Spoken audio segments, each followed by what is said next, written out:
TV Floripa apresenta Vida Inteligente.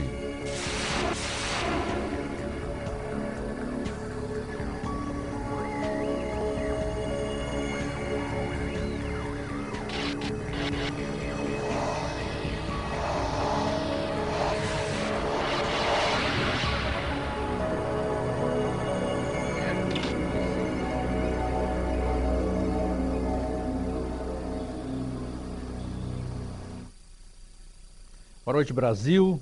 Boa noite, Floripa. Boa noite, Europa, Portugal, Espanha. Boa noite, Paola Luquerini, em São Paulo. Boa noite aos amigos de todo o Brasil. Boa noite, Capitão André Ferreira, lá em Portugal, que mais uma vez está nos vendo hoje. O Nuno Silveira, o Nuno Alves, nossos amigos de São Paulo, do Rio de Janeiro, dos interiores, até de Campo Grande, Mato Grosso do Sul, onde nós temos muitos amigos, na região pantaneira. Hoje nós temos um assunto extremamente importante. Por que eu digo importante? Porque vocês têm visto ao longo de todos esses anos as pessoas falarem de extraterrestres, as pessoas falarem de discos voadores, as pessoas falarem de ufologia. Vocês têm visto nas televisões com uma maior frequência tratar-se desses assuntos. Mas vocês devem ter percebido também que as televisões, salvo raras exceções, têm tratado o assunto ufologia extraterrestres com um certo ar de jocosidade. Por que será? O que será que isso está acontecendo? Bom, a gente tem percebido ao longo dos anos, pelo menos eu que já sou veterano da ufologia, estudo ufologia desde os meus 10 anos de idade, eu estou com 57, ou seja, 47 anos, lidando com esse fenômeno.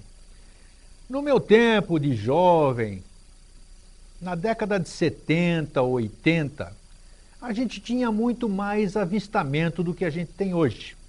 Quem é desse tempo, quem se recorda dessa época, vai corroborar com o que eu estou falando.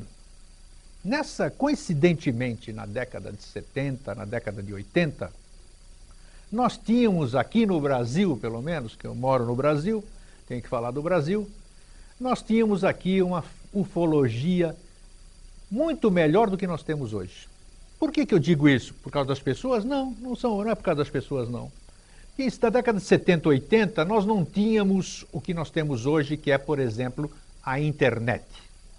A internet, ela veio nos favorecer em muitas coisas, em outras coisas nos desfavoreceu. Desfavoreceu na questão da ufologia no quê?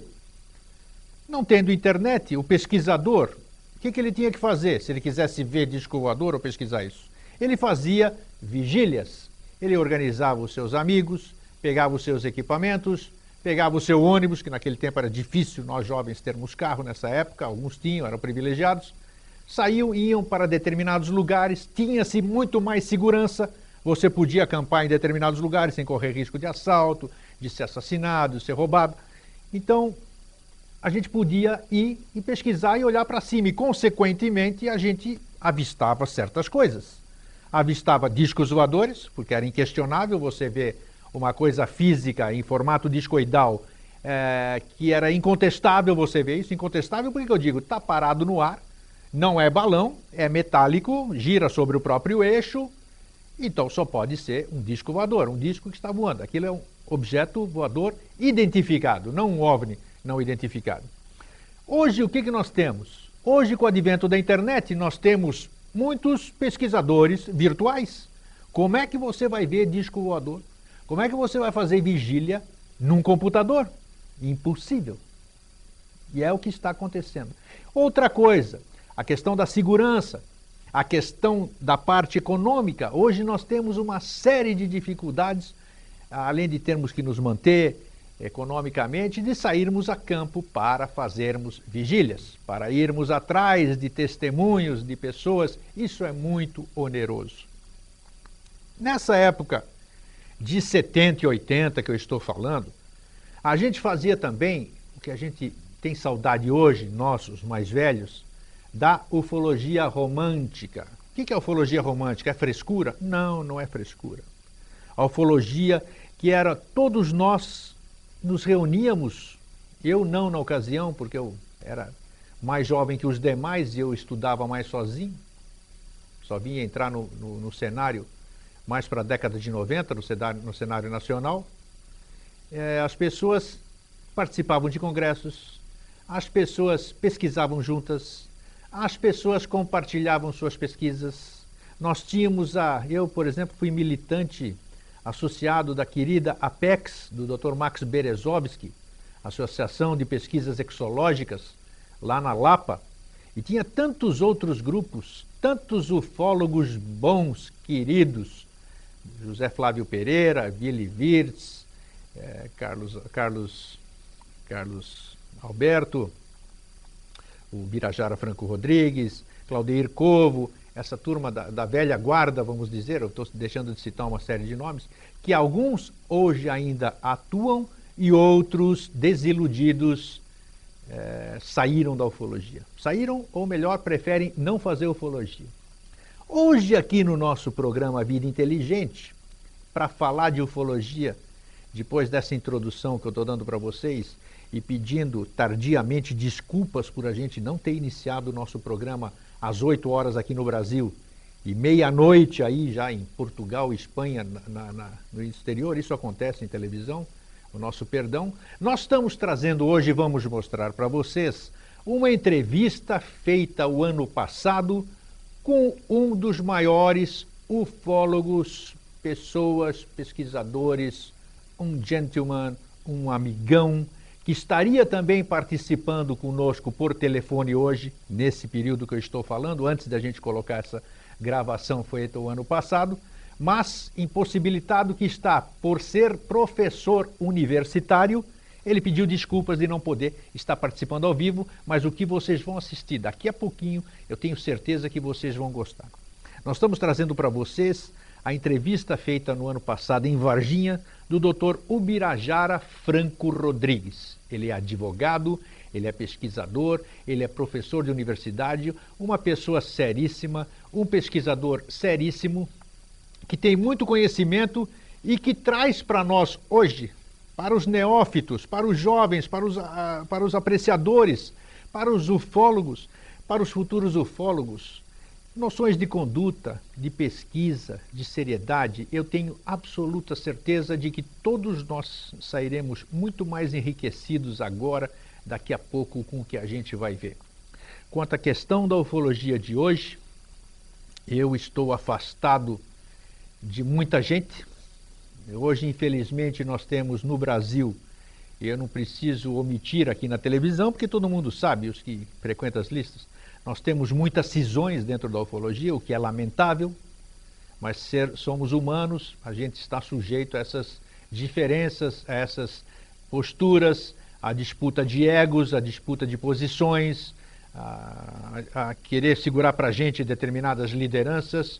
Então, hoje, para fazer com que isso volte ao seu normal, a ufologia romântica dos anos 70, 80, eu poderia dizer que no momento atual é impossível. Nós criamos há cerca de 3, 4 anos atrás, a UFOBRAS, Ufologia Brasileira, Ufologia Integrada. A UFOBRAS é uma entidade sem papel, não está escrito em lugar nenhum, é ufologia comunitária, podemos dizer assim, onde, tentando resgatar essa ufologia romântica, onde cada um representa o todo na sua cidade.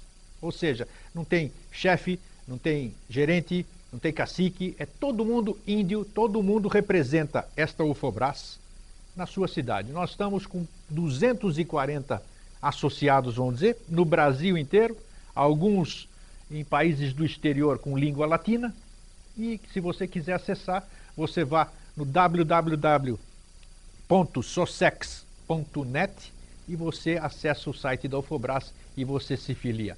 Bom, sem muitas delongas, eu vou ver se eu volto aí no fim da entrevista do Dr. Ubirajara. Eu passo para vocês agora, gostaria que a técnica colocasse no ar, e ouçam com atenção, porque é uma verdadeira aula de humildade, capacidade e ufologia. Vamos lá.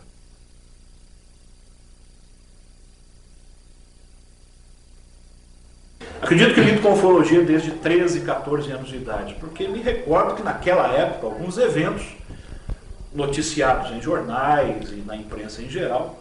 Alguns outros raros, envolvendo até pessoas mais próximas, me chamaram a atenção para um fenômeno que eu até então desprezava. Lia alguma coisa, já me dedicava a algum estudo, claro que muito modesto, de parapsicologia até antes disso, e achava fenômenos ufológicos algo absolutamente incongruente e fantasioso. Até que o teor dos depoimentos, demonstrando uma participação humana muito efetiva, quase que como uma interação perfeita, né, com os acontecimentos que estes depoentes diziam ter presenciado, isto então me chamou a atenção e me fez me dedicar aos poucos, até que resolvi virar aí um suposto ufólogo desde lá e venho trabalhando. Mas sempre com uma tentativa de descobrir, que é o que todos nós desde pequenos tentamos, o que haveria por trás ou por detrás desses fenômenos. Com o passar dos anos, fui obtendo uma espécie de impressão de que, como todo fenômeno complexo que ocorre no meio do homem, duas coisas já estavam sendo demonstradas, estavam evidentes demais para todos os pesquisadores, consequentemente para mim também. Essa interação entre o homem e o fenômeno a que eu me refiro veio demonstrar que já era bastante difícil nós separarmos o que poderia ser um acontecimento objetivo de uma realidade externa a nós, daquilo que era produzido pelo próprio homem. Esta complexidade, depois, com o passar do tempo, com o amadurecimento, me demonstra, principalmente hoje em dia, que nós estamos ainda no princípio do começo. A ufologia mal começou. Por quê? Entendo eu que nós estamos ainda coletando dados. Estamos montando, constituindo uma casuística. Aliás, este é o primeiro passo para qualquer comportamento científico. Sem a existência do fenômeno, não se pode trabalhar. Após a constituição da casuística, vem o lado mais difícil, na minha opinião, que é a análise de fato por fato, o enquadramento, a classificação, a detecção de detalhes desses fenômenos, para que se possa montar em cima disso uma nomenclatura correta, né? Sabermos como é o comportamento desse fenômeno para que nós possamos compreendê-lo. E a terceira fase, que esta, para mim, ainda está muito longe, muito distante, e que sem isso não se faz ciência definitivamente. O fenômeno precisa ser manipulado por nós, precisa ser reproduzido por nós, em laboratório, ou, no mínimo, precisa estar muito próximo do pesquisador para que ele possa ter um contato mais efetivo com ele. Na minha opinião, e isso é uma coisa até para desenvolver, se os senhores acharem interessante, é absolutamente impossível, na minha opinião. A ufologia está não apenas distante disso, mas não pode mais se iludir com isso. Resultado, por que então fazer-se ufologia? Por que estudar-se a ufologia? Porque nós temos uma coisa muito rica. A parte um acontecimento que possa provavelmente ser externo, que seria o que nós chamamos de disco voador, ou objeto voador não identificado, é o próprio depoimento humano. E este é que é o mais complicado. Hoje, ufologia, para mim, não deveria mais se chamar ufologia. Ela poderia, se nós quiséssemos muito bem, chamar-se psicologia, psicanálise, psiquiatria, física, astronomia, química, enfim, e todas as áreas das ciências já constituídas. Em resumo, a ufologia, para mim, hoje, é uma coleta de casuística. A partir disto, quando essa casuística se tornar mais séria, mais fundamentada, com casos de maior credibilidade, caso isso venha a ocorrer, aí nós, ufólogos, pelo menos enquanto não cientistas, deveremos sair de campo, assistir de camarote e deixar para lidar com o fenômeno aqueles que realmente são capazes disso, que são cientistas credenciados em cada uma das áreas da ciência. Ô Bira, você concorda que a ufologia, então, ela está num beco sem saída, porque não há condições de você reproduzir em laboratório, vamos dizer assim, o fenômeno, se aceitarmos que a hipótese extraterrestre é a correta para explicar? Pode ser que eu vá cair em contradição aqui agora, mas pretendo não. O que eu quis dizer, na verdade, é que o fenômeno, se nós sonharmos em manipulá-lo a tal ponto de compreendê-lo integralmente, isso realmente vai ficar difícil. Quando a gente menciona isso, a gente começa a falar em ciências naturais, antigamente chamadas de ciências exatas, como a física, a química e outras tantas, que exigem essa reprodução em laboratório. Ou seja, a ufologia teria que apanhar no disco voador e levar para dentro de casa, né? Mas, sendo até um pouco mais sério na minha resposta, se me permitem, me desculpam, nós temos sim como fazer uma análise laboratorial da ufologia, que é exatamente com o depoimento humano. E com alguns aspectos físicos dela também. Como o seu grupo, Stabolito, que se dedica muito à análise de fotografias, de filmes, a analisar, a estudar e examinar os depoimentos para fazer comparações, enquadramento de que tipo de fenômeno, em que tipo de fenômeno a testemunha se envolveu, acreditando que era algo estranho, extraordinário, mas que pode ter sido muito bem um fenômeno já conhecido. Mas eu repito, principalmente o depoimento humano é uma fonte rica de pesquisa para nós. Desde que nós tenhamos um mínimo de conhecimento de credenciais em áreas de saúde mental, eu posso estar exagerando aqui, e que repito, psicanálise, psicologia, psiquiatria e tantas outras. Se nós não podemos separar a testemunha do próprio fenômeno, isso também não é anticientífico, não, pelo contrário.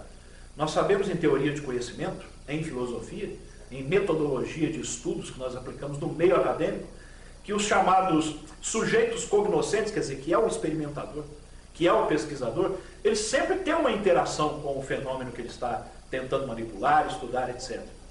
A ciência considera isso, que é o objeto conhecido.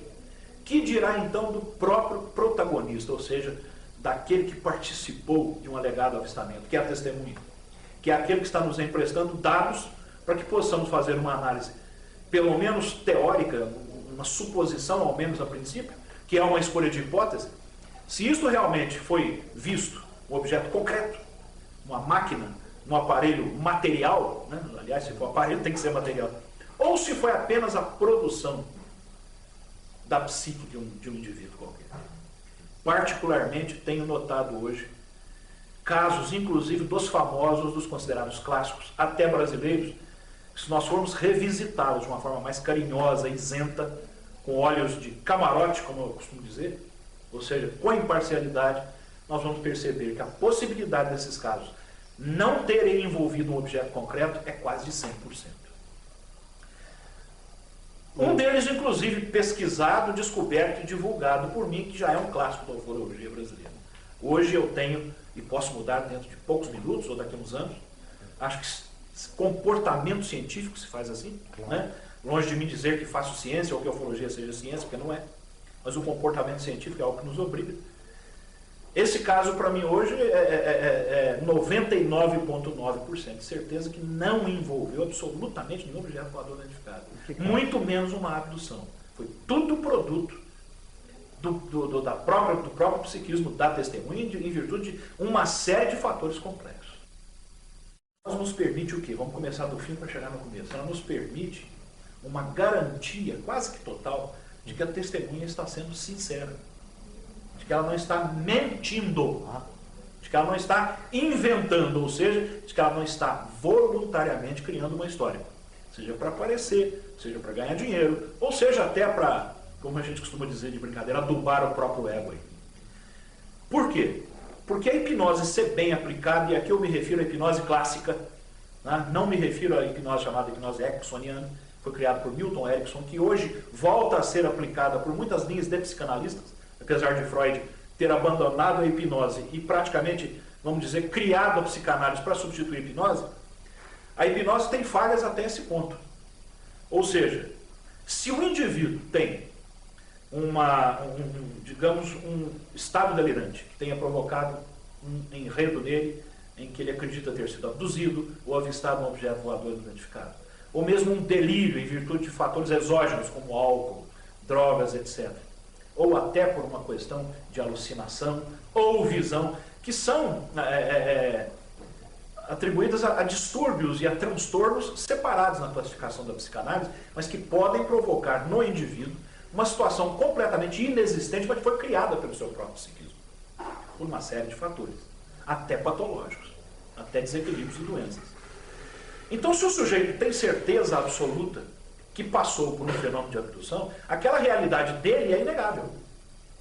Só que é extrema e exclusivamente dele. Não aconteceu nada. Aconteceu apenas para ele, em virtude da produção do seu próprio psiquismo. Se a hipnose for bem aplicada, então ele estará sendo sincero. Ele não está mentindo. Até aqui já é ponto para a ufologia ótimo. Esse cara não é vamos usar uma expressão aqui, com as devidas desculpas, não é um salafrário, né? Mas ele é um sujeito sincero, ele é autêntico. Mas a partir daí é que vem o que você disse, que se complica. E se for involuntário? Foi mero mecanismo da imaginação. Involuntário, é o que eu estou dizendo. Então. Se for involuntário, a hipnose permite vermos que ele está sendo sincero, honesto. Certo. Mas só isto. Só isso, não né? prova absolutamente que nada de concreto. Fato de concreto aconteceu. De maneira alguma. Agora, veja bem, um psicanalista, psicólogo ou psiquiatra experientes em alguma dessas três áreas, ele pode detectar pelo comportamento do indivíduo, símbolos principalmente, associações que o indivíduo faça durante o transe hipnótico, ele pode detectar com maior facilidade, às vezes. Isso não foi algo real, isso é devido a tal e tal distúrbio, tal transtorno. Então aí a hipnose é válida nesses dois pontos que eu me referi. E agora que resumo. Primeiro, permite ver que o sujeito está sendo honesto. Segundo, permite distinguirmos que foi não um fenômeno externo, não um fenômeno verdadeiro, né? E, já que você me permitiu ser um pouco mais extenso, claro. Como é que se faz isso então? Aí é que vem a questão da ética e que nós queremos sempre respeitar, mas por outro lado, temos que ser sinceros também e falar à vontade de uma coisa que é de nosso idealismo há tanto tempo. De vocês, para mim e para tantos outros milhares de colegas do mundo todo. Nós é outra coisa que vemos. O sujeito acha que a hipnose não é regulamentada por lei e qualquer um pode fazê-lo. E a princípio pode. Porque se o sujeito lê muito, assiste sessões hipnóticas, ele até consegue aplicar transes no indivíduo. Só que eu acho isso um grande absurdo também por duas razões. Primeiro, que ninguém pode lidar com a mente humana, com o psiquismo humano, sem ser credenciado em pelo menos uma dessas três áreas. Pelo menos na psicanálise. O que também já não dá muita credencial para isso, não. É no mínimo psicólogo ou médico psiquiatra. Um absurdo. Então o sujeito não tem conhecimento nenhum disso, submete pessoas à regressão de memória, achando, acreditando que eles estejam narrando fatos reais, concretos, quando na verdade pode não ser nada disso. E o próprio hipnólogo não detecta, né? Isto é algo que eu particularmente acho que a ufologia precisava ter o máximo de cuidado a manter. De onde vem a informação? Né? Será que o sujeito que é um designer, o sujeito que é um especialista em moda, de repente é considerado o maior especialista em abduções do mundo, que aplica hipnose a todo mundo? Até onde tem condições de analisar o que o indivíduo está falando durante um trânsito? Então você concorda que o quadro de hipnólogos que tem na ufologia é terrível? Né? Porque eu não conheço até hoje... Não está habilitado para isso. Eu não conheço nenhum na ufologia. Não conheço, pode ser que exista. Certo. Eu não conheço nenhum ufólogo habilitado na ufologia brasileira que pudesse aplicar hipnose a alguém. A não ser Luciano Estanque Silva, que me conste não lida com hipnose. Não. É outra área de atuação dele. Não só não lida, como ele é um crítico feroz à utilização da hipnose. Então, em termos, Reinaldo, neste ponto eu também sou. Eu fiz alguns esclarecimentos. Nós somos três, então. Somos três. Eu também. A possibilidade, eu diria, aí, apenas um exercício de imaginação de 1 a 100, de aquele indivíduo ter participado de um acontecimento real em termos objetivos, quer dizer, algo físico realmente o atraiu e ele se envolveu naquilo, eu vejo que é maior para sim do que para não. Mas é outro caso que não tem absolutamente dados suficientes para mostrarmos que foi totalmente real. Aquela testemunha, a princípio, tem menos sintomas, menos sinais, menos características de ter produzido aquilo psicamente, aparentemente. Mas isso não é suficiente. Não é suficiente. Eu não conheço nenhum caso que eu tenha estudado que eu possa ter colocado a mão no fogo por ele. Foi realmente um objeto desconhecido físico. Que eu possa afirmar integralmente, não. Só que eu acho que também aqui a coisa se complica mais. Para a maioria dos colegas, falou que é um objeto externo, falou que realmente é um acontecimento real e que não é produzido pela mente da testemunha, tem que ser uma nave de outro planeta. É um complicado isso aí. Isto, eu confesso que é o que mais me fascinou, essa hipótese é a que mais me fascinou quando eu comecei com a ufologia. E eu gostaria demais que isto fosse, porque ainda me fascina extremamente. Mas não há um mínimo dado para que a ufologia continue com com essa postura infantil de achar que disco voador tem que ser de outro planeta, que UFO é nave extraterrestre. Que indício que nós temos disso? O contraditor poderia contestar isso facilmente. Ora, quando é um caso de maior credibilidade, esse caso apresenta seres de compleição física completamente diferente de nós humanos. Ah, perfeitamente. Então o senhor conhece a compleição física de seres de outros planetas. O senhor já tem um catálogo, né, cientificamente aí, construído de criaturas para falar. Então não pode ser da Terra. O objeto faz manobras e comportamento físico aí que foge completamente às nossas possibilidades. Eu sei. E isso quer dizer que seja de outro planeta? Claro, só pode. Só pode porque o senhor já pegou e já levou para sua casa ou para o seu laboratório uma nave extraterrestre de outro planeta para ver que é ela que faz aquilo e não nós? Ou que seja uma nave, que seja um objeto de transporte? Ufologia não tem dado nenhum, Ronaldo. Se os senhores estão pedindo a minha sinceridade, e até admito que de forma arrogante, mas continuo com sinceridade.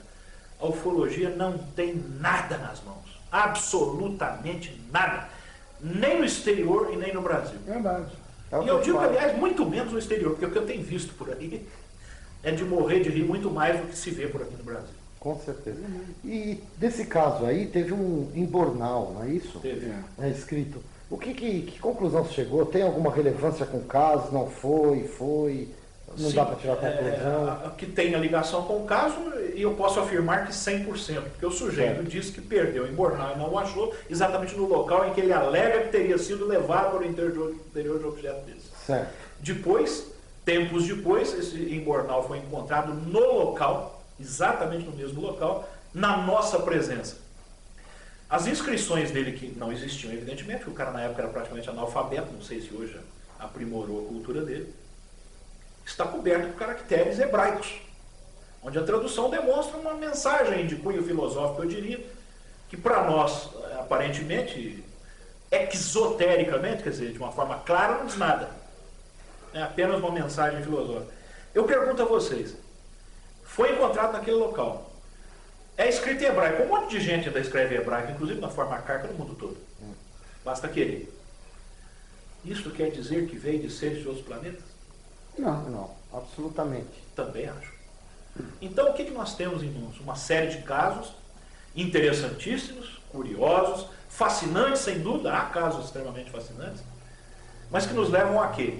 Apenas ainda àquele comecinho do início, a construção de uma casuística que ainda não nos permitiu detectar nada de concreto e nem de seguro a respeito do próprio fenômeno em si. A não ser que o 1%zinho que se admite hoje de casos dito autênticos está se espremendo cada vez mais. À medida que o tempo passa, que a nossa tecnologia se desenvolve, casos revisitados vão mostrando que não tinham absolutamente nada a ver com o voador, com UFOs, muito menos com naves de outros planetas.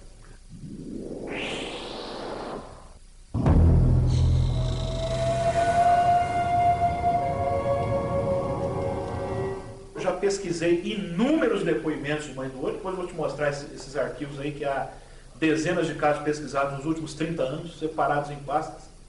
Já vi um fenômeno que eu poderia dizer que era a Mãe do Ouro, porque me disseram é a Mãe do Ouro, só que nitidamente eram fenômenos elétricos. Eram fenômenos atmosféricos, atribuídos a fenômenos luminosos conhecidos conforme a constituição típica geológica do local, condições climáticas do dia, etc. Para mim, a Mãe do Ouro é um fenômeno eletromagnético por excelência, onde a composição rochosa de uma montanha tem os polos em contraste com o polo contrário de outra montanha próxima, e conforme as condições atmosféricas, chuva, etc., ou tempestade elétrica, produz um efeito que é semelhante ao efeito corona, projeta aquela bola aquele raio circular no céu, ou raio bola, que é o famoso discutido até hoje, e se desvanece no outro topo de montanha, que geralmente a Mãe do Ouro, pelo folclore brasileiro, tem as características. É uma bola que sai de um topo de uma montanha e vai para outro topo de montanha. Né? Então, para mim, a possibilidade de ser um fenômeno natural é muito maior do que ser um fenômeno ainda desconhecido. Coisa parecida.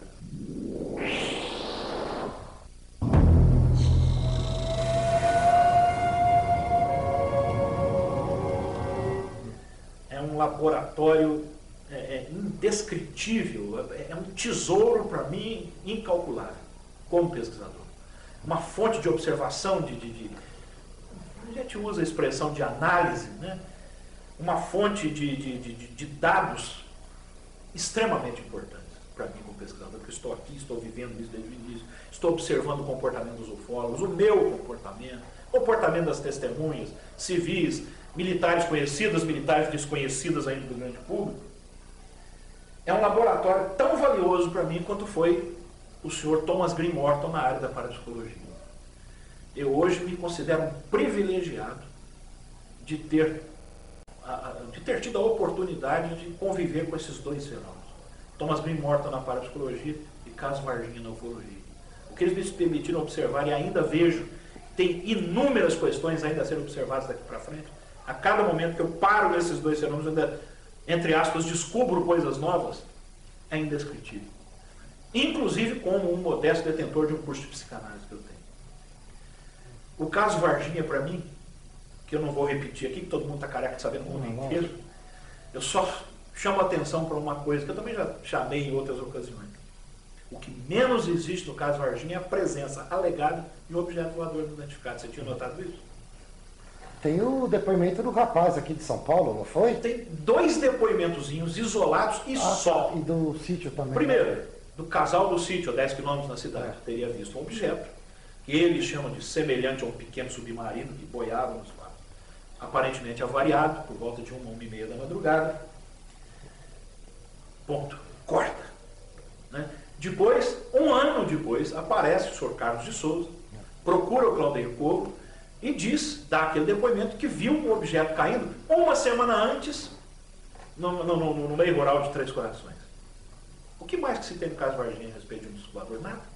De ufologia. Nada se pode atrapalhar. Eu li na revista UFO que tem um depoimento do prefeito de Monsenhor Paulo que viu alguns dias antes um objeto também, né?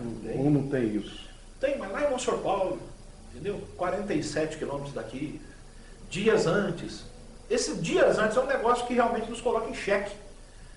Se muita gente acredita que aqui em Varginha foram capturados 2 seres de outros planetas, de repente viu um dos voadores não sei quantos dias antes, o outro, sabe, em distâncias absolutamente... Eu não estou negando que eles tenham visto algo. Eu estou dizendo que, para o caso, para que a gente possa afirmar que seja a aparição, captura de naves de outros planetas, seres extraterrestres, não tem dado nenhum. O casal foi claro comigo e com o fazendeiro que me apresentou a eles, semanas antes deles aparecerem na imprensa. Foi por aqueles dias, talvez 1 ou 2 semanas antes, a partir do instante que nós, ufólogos, entramos na história, e a história começou a repercutir tremendamente no Brasil e no mundo todo na imprensa, eles já começaram a afirmar que tinha sido na noite anterior. Se é má fé deles, não acredito. O fascínio, às vezes, faz com que a própria testemunha adapte a experiência dela àquilo que está sendo divulgado. É uma influência da qual ela não consegue escapar. É quase que involuntário isso aí, né? É involuntário. Praticamente na maior parte das vezes, sim. 2 coitados não estão interessados em aparecer, estão lá até hoje, lá numa boa, caseiros modestos de um pequeno sítio. Então, Milton, o caso Varginha acabou sendo ligado à ufologia por uma razão óbvia, que tinha ufólogo. Né? E aconteceu. Eu não poderia aqui jamais, a não ser que vocês façam perguntas de alguma coisa que vier aí, possa ser algum detalhe interessante, a respeito do comportamento da própria ufologia, das pessoas da cidade, sociologicamente falando. Mas eu poderia dar um pequeno exemplo. O que até hoje existe de ufólogo no Brasil fazendo afirmações sobre o caso, sem um mínimo respaldo, informações truncadas, errôneas, não verdadeiras a respeito do próprio depoimento das testemunhas, é um monte. São vários. Tá? E o que mais me espanta, o que eu tenho ouvido de bobagem contra o caso é um número menor das bobagens que eu tenho ouvido a favor do caso, nos meios da própria ufologia. Ninguém é obrigado a tomar atitudes que não lhe deem prazer, como, por exemplo, lerem um livro. Mas eu diria aí, dos 30 ufólogos mais conhecidos no Brasil, que ficaram fascinados pelo caso, que estiveram aqui na época e alguns só depois, que leram um livro de 400 páginas com todos os detalhes que eu dei do caso, se forem 5, estaremos sendo muito otimistas. E querem opinar sobre o caso. Inclusive a favor. Uma coisa que mais me deixa pasmo e às vezes acho até, apesar de ser triste e engraçado, esta afirmação de que as criaturas dito capturadas em Varginha foram levadas para os Estados Unidos. E muita gente andou falando que eu afirmei isso. Eu não sei de onde esse pessoal tirou isso. De onde que esse pessoal tirou isso? Não tenho a mínima ideia que as criaturas foram levadas para os Estados Unidos. O pessoal até hoje, nós já falamos, eu coloquei no livro, já falamos na revista UFO e outras publicações. A morte do policial nos permitiu descobrirmos quem eram os 2 policiais que haviam participado da alegada captura da parte da noite. A morte dele não tem nada necessariamente a ver com o fato de ele, segundo a história consta, ter tocado na criatura com as mãos desnudas. No laudo de necrópsia foi encontrado 8% de substância tóxica não classificada no sangue dele. Isto é algo normal em qualquer caso de morte de septicemia, em qualquer caso de morte de infecção generalizada. Qualquer médico sabe disso. Nós já escrevemos, já falamos.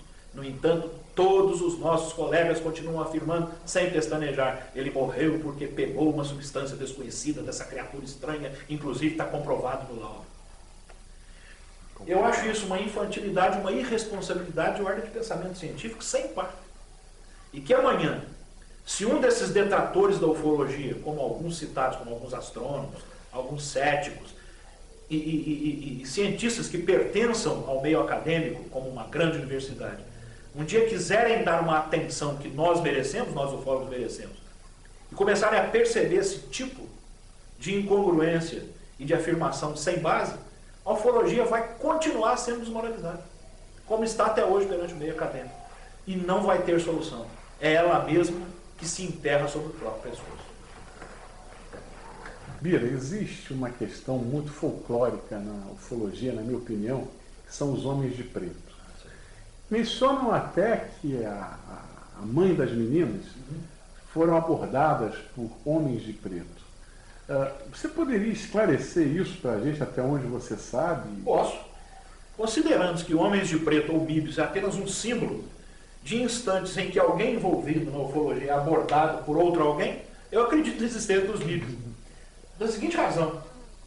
Suponhamos que você comece a falar num caso ufológico envolvendo o nome do Exército, da Polícia Militar, de hospitais, etc., tal como ocorreu no caso Varginha. É muito provável que um dia batam 2 homens na sua porta e digam o seguinte: escuta, é verdade que hoje tem aí 40, 45 ufólogos na sua casa, vocês estão aí discutindo o envolvimento do Exército, da Polícia Militar, etc., porque nós vimos isso nos jornais, nas televisões, nas rádios, ontem todos noticiaram. Nós pertencemos ao serviço de inteligência dessas armas e é obrigatório que todas as vezes que alguém envolve publicamente o nome dessas armas, a gente tem que ir para ver o que está acontecendo. Isso é uma questão de responsabilidade. Como aconteceu na nossa reunião.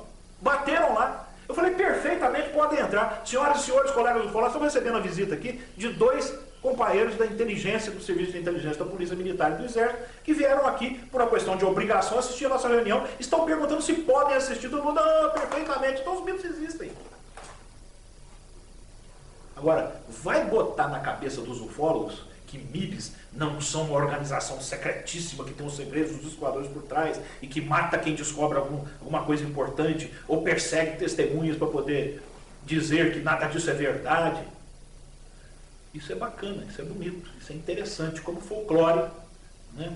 Como lenda e como mito. Os MIBs já são mito. Então eles existem sobre esses 2 ângulos, né?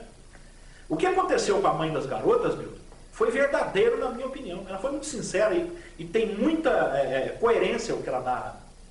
Só que para mim não era agente do Exército, não era agente da polícia, não era agente de governo, não era coisa nenhuma. Eram pastores evangélicos que a procuraram. E eu tenho evidências disso bastante concretas. Se amanhã voltarem aí ou aparecerem com uma evidência muito maior de que não eram, ou quem sabe eles se identifiquem, eu estava enganado, mas todo dia para mim que eram pastores evangélicos que estavam querendo se aproveitar da repercussão do caso, para poder exatamente mostrar o contrário. Se eles tivessem conseguido convencer as meninas, isso seria de grande interesse para eles. É evidente que eu não vou citar aqui de que igreja, nem posso fazer essa suposição, porque aí já estaria sendo irresponsável e antiético. Né? Para mim não passaram disso. Então, me desculpe de interromper, as coisas acontecem. Os fatos vêm ocorrendo. Só que eles têm a sua própria explicação, o seu modo de ocorrer, que independe completamente do que nós achamos e acreditamos. Aí pode ser que nesse caminho entre o ufólogo, a figura do ufólogo, para criar uma explicação que ele quer acreditar nela, que ele quer fazer os outros acreditarem a bem da sua própria fantasia. E isso então repercute tremendamente, tornando o caso mais rico, sempre folcloricamente. Por isso que eu disse, o caso Varginha para mim é um grande laboratório, com relação a testemunhas, com relação a principalmente os pesquisadores. Eu sempre havia ouvido falar, e nunca neguei, né, porque teoricamente isso é demonstrável, que o pesquisador influencia na testemunha de tal forma a criar uma situação completamente deturpada e levar para um outro mundo. Eu nunca senti isso tão na pele como senti no caso de Varginha também. Né? Até das testemunhas mais humildes e mais autênticas. Hoje, muitas delas estão naquela fase que todo ufólogo deve conhecer. Testemunha começa com a fase do impacto psicológico, do susto, do trauma do fato em si, seja esse fato que for, quando ela é, pelo menos, de credibilidade. Depois, ela parte para a fase do fascínio, né? Que ela começa a ouvir, que ela começa a pensar, a raciocinar, a fazer as suas próprias hipóteses e a ouvir as hipóteses de terceiros. Então ela fica fascinada, a cabeça dela se confunde, ela começa realmente a achar que pode ter participado de algo extraordinariamente incomum. E a última fase que todo ufólogo deve saber é a fase do estrelismo. Essa fase é terrível. Quando eu vejo que toda testemunha de caso que eu pesquiso está saindo da segunda fase, caindo na terceira, eu esqueço das testemunhas. Não as procuro mais.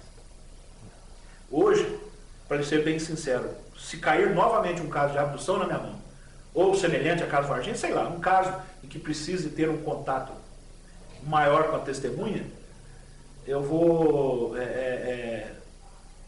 tomar o devido cuidado de levar outros profissionais da área junto comigo.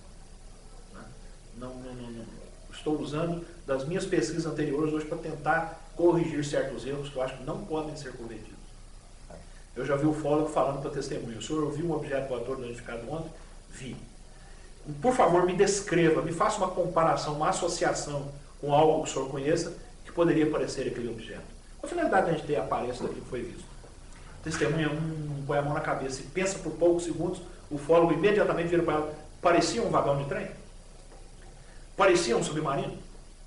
Parecia um disco? Ah, parecia.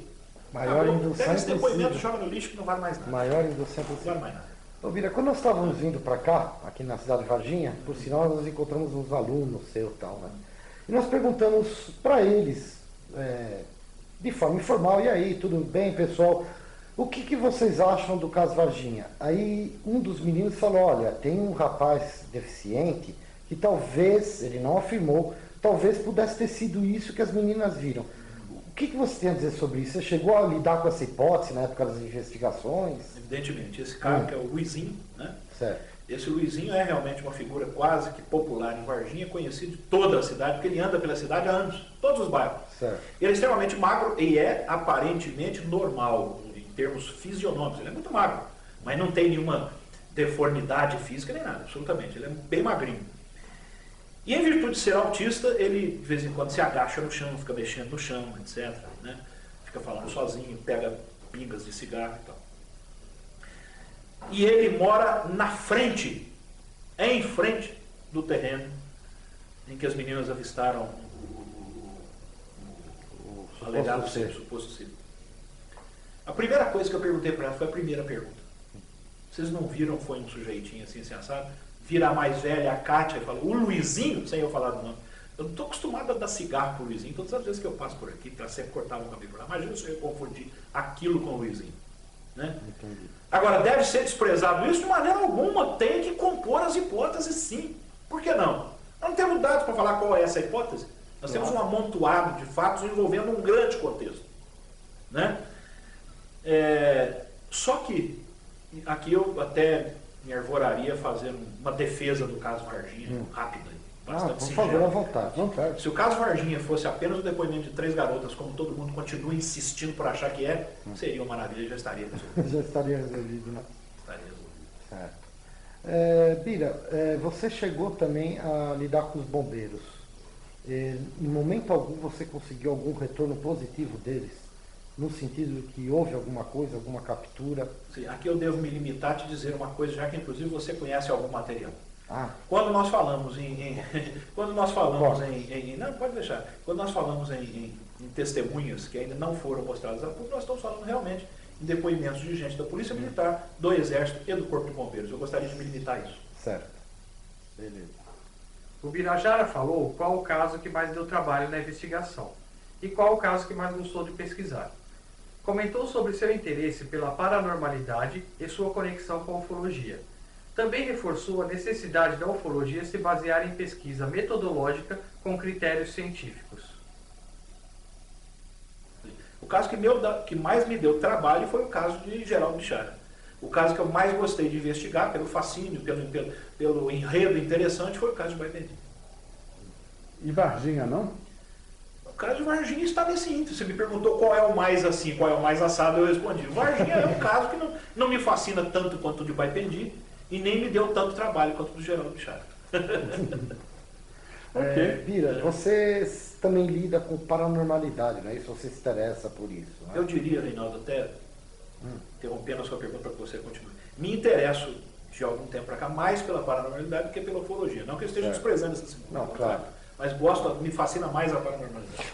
E você acha que existe algum tipo de conexão entre essas duas áreas? Acho. O sujeito pode... A parapsicologia não é nada mais, nada menos do que a transposição dos conceitos científicos para fenômenos que estão acontecendo que são incomuns. Certo. Ou pelo menos considerados incomuns. A pessoa pode demonstrar, às vezes, conhecimentos que ela aparentemente nunca tem obtido, adquirido, né, pelas condições normais, né, escolas, livros, contatos mais metodológicos e tal. A pessoa pode demonstrar, às vezes, o avistamento ou a visão de formas que ela julga terem sido bastante concretas, e que tudo isso pode ser estudado através das teorias da psicanálise e da psicologia também. Certo. Né?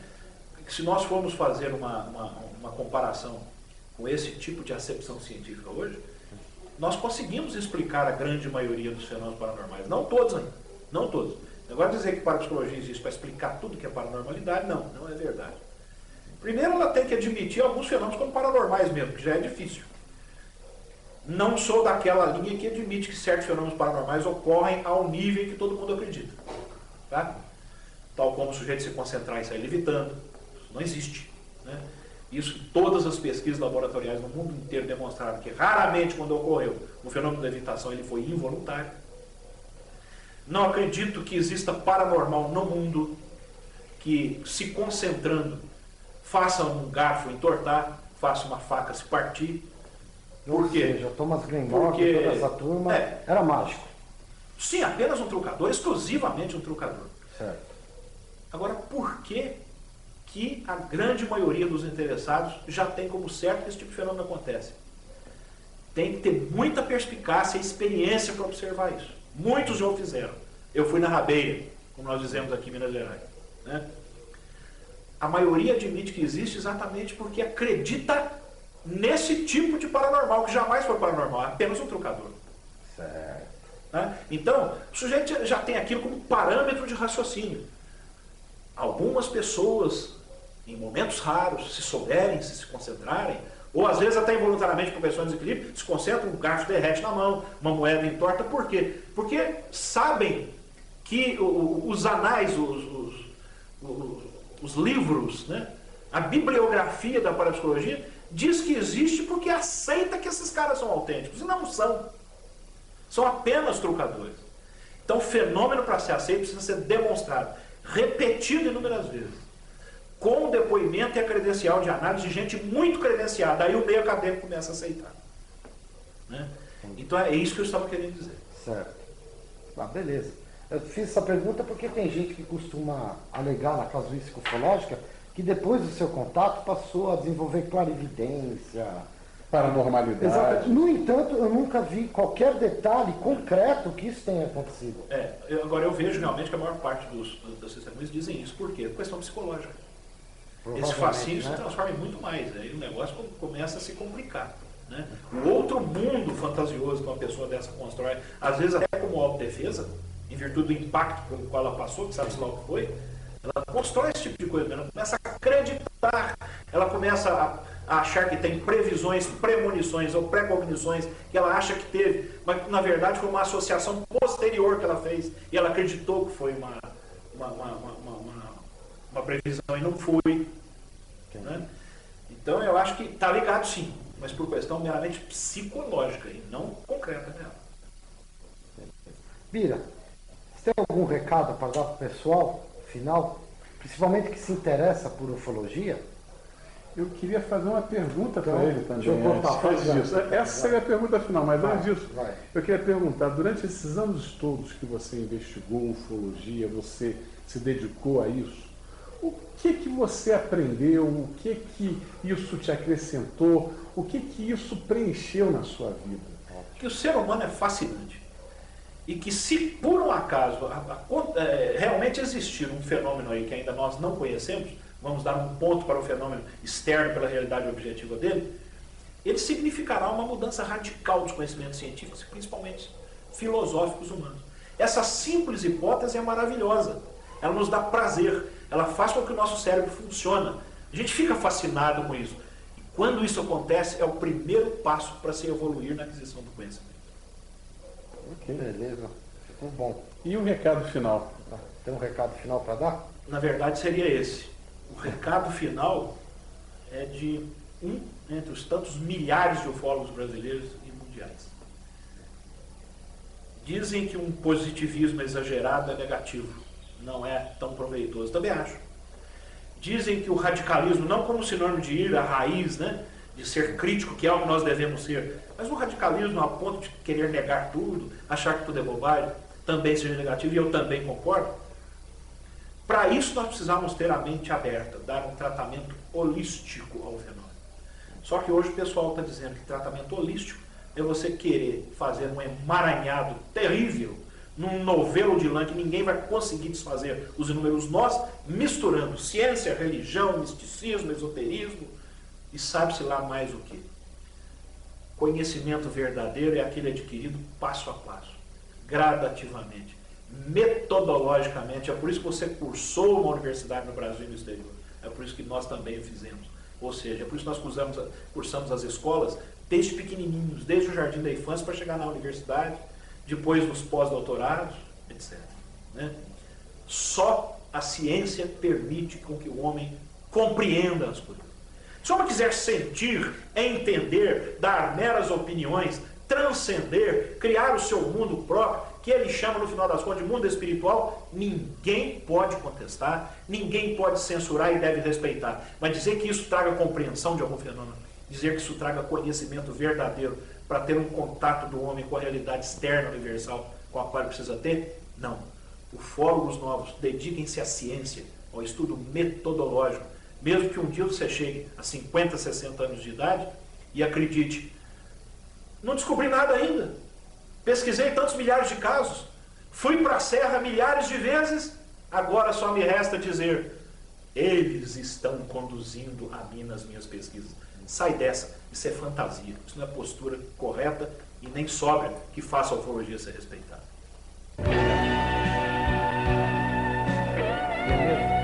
Adorei, eu admiro cada vez mais o Birajara Franco Rodrigues.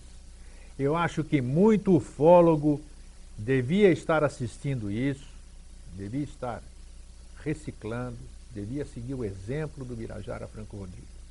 Vejam o pé no chão que ele tem, a admiração que eu tenho por esse amigo. Esse é ufólogo com U maiúsculo. Bem, o Vida Inteligente, em breve, nós vamos disponibilizá-lo num site. Nós estamos constituindo um portal que vai ser o Vida Inteligente TV.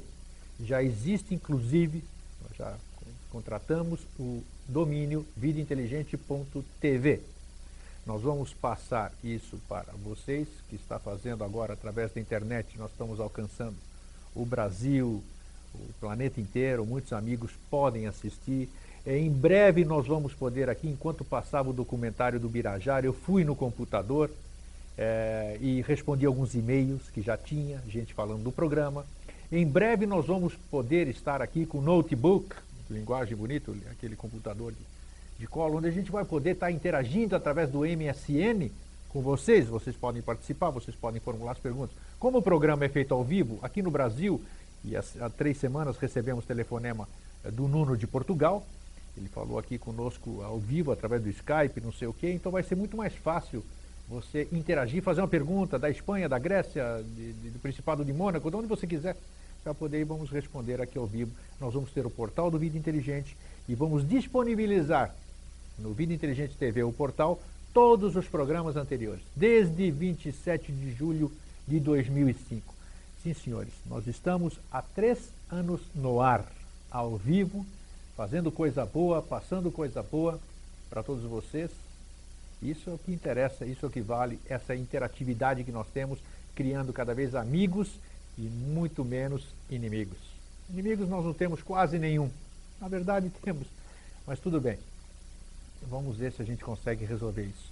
Bem, mais uma vez, quem está nos assistindo, um grande abraço. Boa noite, Paola. Boa noite, Nuno. Boa noite, André Ferreira.